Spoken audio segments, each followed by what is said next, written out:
கம்பீரமாய் துதிப்போம், கர்த்தரை கம்பீரமாய் துதிப்போம்.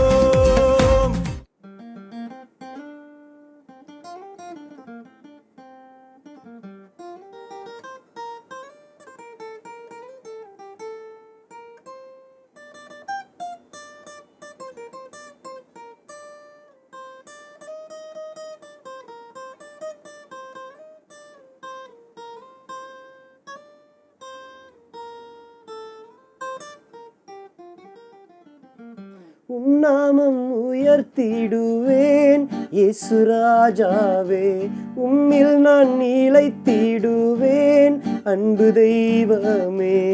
தேவனின் சாயலை தரித்திடுவேன், என் இருதயம் உம்மோடு இணைந்திடுமே.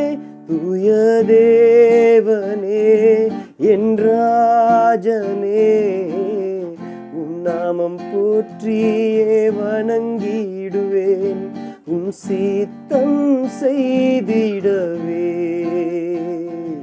நான் உயிர் வாழ்கிறேன் இயேசு ராஜா, உம் சித்தம் செய்திடவே நான் உயிர் வாழ்கிறேன் இயேசு ராஜா. கர்த்தருடைய பரிசுத்த நாமத்துக்கு ஸ்தோத்திரம். இந்த பாடலின் தலைப்பு தூய தேவனே. அனைவருக்கும் நன்றாக அறிமுகமான ஒரு பாடல், இறைவா 2ல் அமைந்த ஒரு பாடல். இந்த பாடல் எனக்கு என்னுடைய தனி ஜெபத்தில் கர்த்தர் சமூகத்தில் நான் அமர்ந்து ஜெபிக்கும் போது, ஆண்டவரே உம்முடைய சித்தத்தை இன்னும் நான் செய்ய வேண்டும், என்னுடைய இருதயம் உம்மோடு இணைய வேண்டும் என்ற ஒரு வாஞ்சியோடு நான் தாக்கத்தோடு கர்த்தர் சமூகத்தில் காத்திருக்கும் போது கர்த்தர் இந்த பாடலை கொடுத்தார். இந்த மாதிரி அநேக இறைவால் உள்ள பாடல்கள் எப்படி அது தோன்றினது, எப்படி அது உருவாக்கப்பட்டது, எந்த சூழ்நிலையில் கிடைத்தது என்று உங்களுக்கு தெரியணுமா? கண்டிப்பாக நீங்கள் ஆல் அபவுட் இறைவா லைஃப் கான்சர்ட்க்கு வந்தீங்கன்னா அதோட ரகசியத்தை அந்த நாளில் நாங்கள் பகிர்ந்து கொள்வோம். இறைவா 1வது ஆல்பம் தொடங்கி இந்த கான்சர்ட்டில் லான்ச் பண்ண போகிற இறைவா 5வது ஆல்பம் உள்ள எல்லா பாடல்களையும் வைத்து ஒரு பயணமாக உங்கள் மத்தியில் நாங்கள் சமர்ப்பிக்க விரும்புகிறோம். ஜெயத்தின் நாயகனாகிய எங்கள் கிறிஸ்து இயேசுவே, நாங்கள் பின்னானவர்களை மறந்து முன்னானவர்களை நாடி உமது பரம அழைப்பின் பந்தய பொருளுக்காக இலக்கை நோக்கி தொடர்கிறோம். ஜெய வாழ்வை கொடுத்த தேவனுக்கு ஸ்தோத்திரம்.